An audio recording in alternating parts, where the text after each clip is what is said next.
Hey guys, Mixed Media Girl here. In this video, I'm doing an acrylic pour with a marble on a hexagon canvas. And this hexagon canvas is about 10 inches across, I believe, and the sides are 6 inches. I'm using all Mixed Media Girl pouring paints. These are ready to go right out of the bottle. You don't have to mix them with anything. And I'm using warm colors for this piece. These are all pretty much my brand new colors that were just released, and I'm having so much fun using them. So I put a little bit of white in, and then I'm using metallic mixed berry, some tiger orange, cherry shimmer, cause earth shimmer, and canary yellow. And these colors are just really, really fun. I put the marble directly onto the canvas, and then I poured over it. There's several ways you can do a marble pour. You can do your pour and then put the marble down. You can put the marble in your cup of paint. This is my favorite way of doing it. I like to put the marble right on the canvas and then pour in a tree ring over it. And I'm using about a little less than 6 ounces for this piece, maybe about 5.5. So once I was done pouring my paint out, now is the fun part. You just tilt it.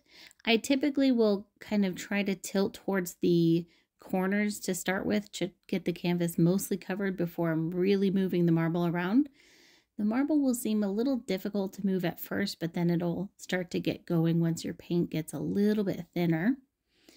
And yeah, it's actually just a lot of fun. Your challenge is to keep it on the canvas until you're done making your pattern, and then also just to move it around to wherever you would like.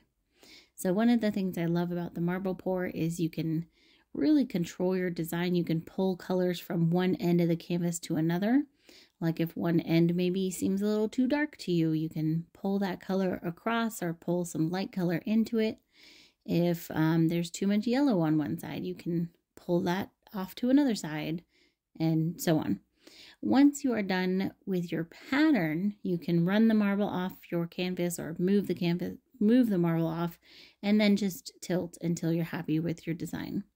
Now also, if your marble does happen to fall off before you are done with your pattern, feel free to just pick it back up and put it back on your canvas.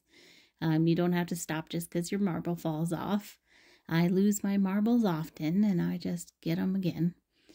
So in this case, I'm just tilting it to whatever I think looks good. There were some sections I really liked, so I stretched those out.